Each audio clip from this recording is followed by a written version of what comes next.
मैं VN मिश्रा एक बार फिर आज हाजिर हैं विद्या क्वेश्चन बैंक से मैथ की तैयारी कैसे करें में। अगला क्वेश्चन लेते हैं। ये 10वां क्वेश्चन है आपके विद्या क्वेश्चन बैंक के लघु उत्तरीय क्वेश्चन का, दो चार राशियों वाले रैखिक समीकरण युग्म का। कह रहा है 5 वर्ष पूर्व नूरी की आयु सोने की आयु की 3 गुनी थी।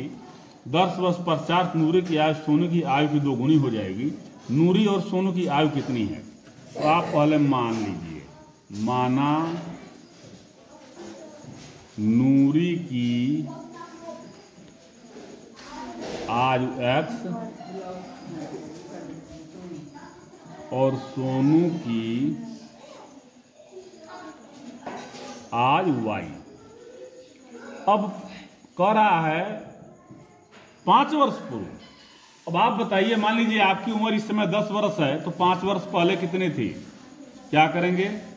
घटाएंगे, 10 में से 5 घटा देंगे। आज आपकी उम्र है 15 वर्ष, 2 वर्ष बाद कितनी हो जाएगी? फर्स्ट प्लस कर देंगे। तो यहां 5 वर्ष पूर्व की बात कर रहा है, तो आप लिखिए 5 वर्ष पूर्व नूरी की आयु x माइनस 5। मान लीजिए इस समय x है, तो 5 वर्ष पहले x माइनस 5। अभी 5 वर्ष बाद की बात करेगा तो x प्लस 5, मतलब 5 वर्ष पूर्व नूरी की आयु x माइनस 5 और 5 वर्ष पूर्व सोनू की आयु y माइनस 5। अब प्रथम शर्त क्या कह रहा है कि 5 वर्ष पूर्व जो नूरी की आयु है, 5 वर्ष पूर्व सोनू की आयु की 3 गुनी थी। अब इसको हल करके एक समीकरण बनाइए। ये 5 वर्ष पहले नूरी की आयु और ये 5 वर्ष पहले सोनू की आयु, इसका 3 गुना ये है। समझ में आ गई बात? x माइनस 5 बराबर 3y minus 3 × 15। x minus 3y बराबर minus 15 plus 5। x minus 3y बराबर माइनस 10। ये समीकरण नंबर 1 हो जाएगा। ठीक।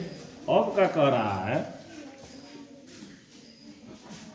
10 वर्ष पश्चात, तो 10 वर्ष पश्चात इस समय x है, 10 वर्ष पश्चात अब आप लिखिएगा 10 वर्ष बाद नूरी की आयु x प्लस 10 और 10 वर्ष पूर्व 10 वर्ष बाद सोनू की आयु y प्लस 10। तो जो क्वेश्चन कह रहा है द्वितीय शर्त x प्लस 10 माने 10 वर्ष बाद नूरी की आयु सोनू की आयु की 2 गुनी हो जाएगी। तो सोनू का 10 वर्ष बाद वाला हो रहा है y प्लस 10, इसका 2 गुना हो जाएगा। समझ में आ गई बात? नहीं आया? आया तो ठीक है, नहीं आया तो फिर बताइएगा, फिर बताऊंगा। x प्लस 10 बराबर 2y प्लस 20। अब x माइनस 2y, इसको इधर ले आइए, इसको इधर भेजिए। 20 माइनस 10, x माइनस 2y बराबर 10, समीकरण नंबर 2। अब 1 और 2 को हल करके दोनों की वर्तमान आयु निकल जाएगा। आप इसमें कोई दिक्कत हो तो बताइएगा। हल करने के लिए हमने बताया है प्रतिस्थापन विधि, विलोपन विधि, सारी विधियां मैं बता दिया हूं। अब अगला क्वेश्चन लिया जाए। एक कक्षा के विद्यार्थियों को पंक्तियों में खड़ा होना है। पंक्तियां मतलब होता है लाइन में खड़ा होना है। यदि पंक्ति में एक पंक्ति में 3 विद्यार्थी अधिक होते तो एक पंक्ति कम होती। यदि पंक्ति में 3 विद्यार्थी कम होते तो 2 पंक्तियां अधिक रहती। कक्षा में विद्यार्थियों की संख्या ज्ञात करिए। ठीक है, तो माना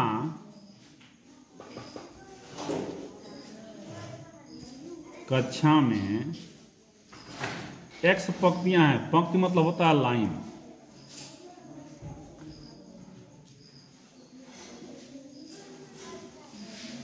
तथा y विद्यार्थी हैं। प्रत्येक पंक्ति में y विद्यार्थी हैं तथा प्रत्येक पंक्ति में। अब आपसे पूछता हूं मैं, कह रहा है x पंक्तियां हैं, माने x लाइन है, ये क्लास है, ये आपका क्लास है, ये लाइन है आपका 1 2 3 4 5 6 लाइन है। कितना लाइन है? 6। और एक लाइन में 5 बैठे हैं, तो कुल कितने बैठेंगे? आ जाएगा। एक लाइन में है 5 और 6 लाइन है, तो गुणा कर देंगे तो आ जाएगा। वही उसी तरह से x पंक्तियां हैं, एक x लाइन है, पंक्ति है, लाइन है, एक के बात है, और एक पंक्ति में y विद्यार्थी हैं, तो कुल विद्यार्थी निकालिए।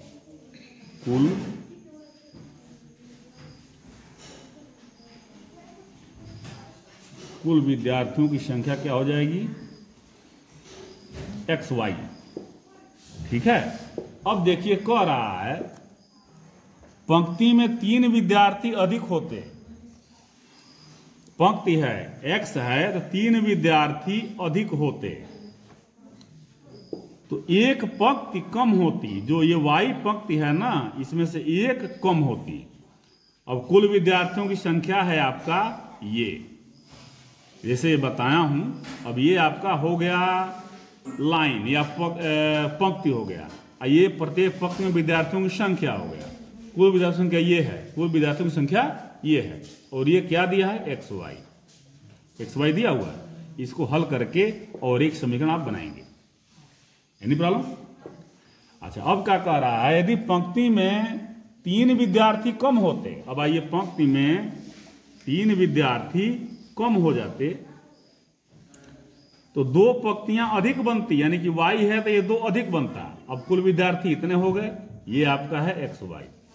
अब मान लीजिए इसको समीकरण कैसे बनाएंगे? इसका इसमें गुणा करेंगे, सीधी सी बात। मान लीजिए कि यही लेते हैं, x का y में करिए xy, फिर x का -1 में करिए -x, फिर 3 का y में करिए +3y, फिर 3 का 1 में करिए -1 में -3 बराबर xy।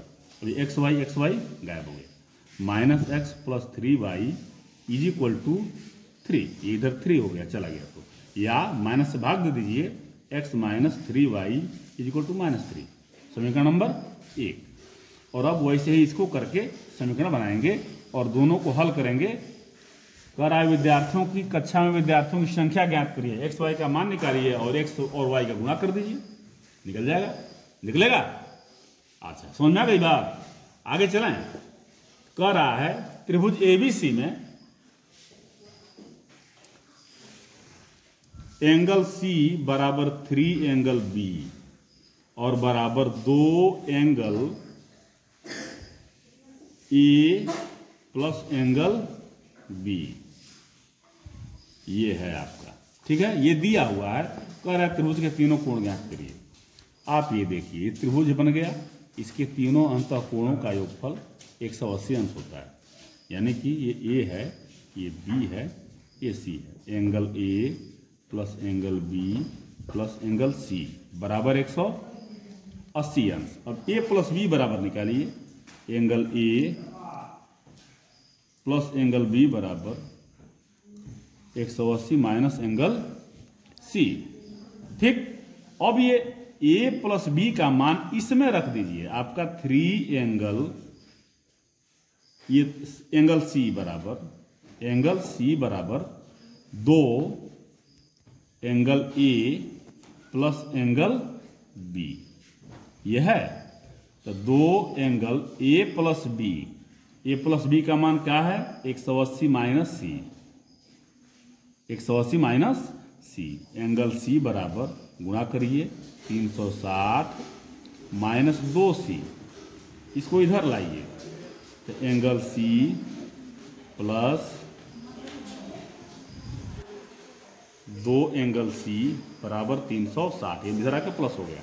अब ये 3 एंगल C हो जाएगा बराबर 360, एंगल C बराबर 360 बटे 3, 120, ये हो गया 120। अब यहाँ देखिए, अब C निकल गया 120, अब ये बराबर ये है, देखिए एंगल सी बराबर 3 एंगल बी, या 3 एंगल बी बराबर सी। सी है आपका 120, तो एंगल बी बराबर 120/3, ये आ गया आपका 40 अंश आ गया। अच्छा, अब क्या निकालना है? बी निकल गया, सी निकल गया, अब ए निकालना है। ए, ये आपका सी निकल गया और ये बी निकल गया। और जब ये दोनों निकल गया तो एंगल ए बराबर 180 माइनस एंगल बी प्लस सी। जब त्रिभुज के तीनों कोणों का योगफल 180 होता है तो ये और ये पता है, दोनों को जोड़िए 180 में घटाइए, ये पता चल जाएगा। यदि ये दोनों पता है, इसका पता करना है, दोनों को जोड़िए 180 में घटाइए, ये निकल जाएगा। तो 180 minus angle B plus angle C, तो बी क्या है 40 और ये क्या है 120। अब 40 है 120 है 40 160। अब ये क्या निकल जाएगा 20 अंश। अब आंसर हो गया आपका ए बराबर 20 अंश, बी बराबर 40 अंश और एंगल सी बराबर 120 अंश। अंश डिग्री भी कहते हैं, अंश। समझ में आई बात? तो चलिए, थोड़ा बड़ा बड़ा क्वेश्चन है, देखिए लघु उत्तरीय में पूछा है, लेकिन ये क्वेश्चन 2 नंबर का है, लेकिन 4 नंबर में पूछेगा, 4 नंबर में पूछता है। तो इसको आप ध्यान से थोड़ा सा पढ़ें, न समझ में आए तो पूछें, बताएंगे। तब तक के लिए, आज के लिए आज्ञा दें। धन्यवाद।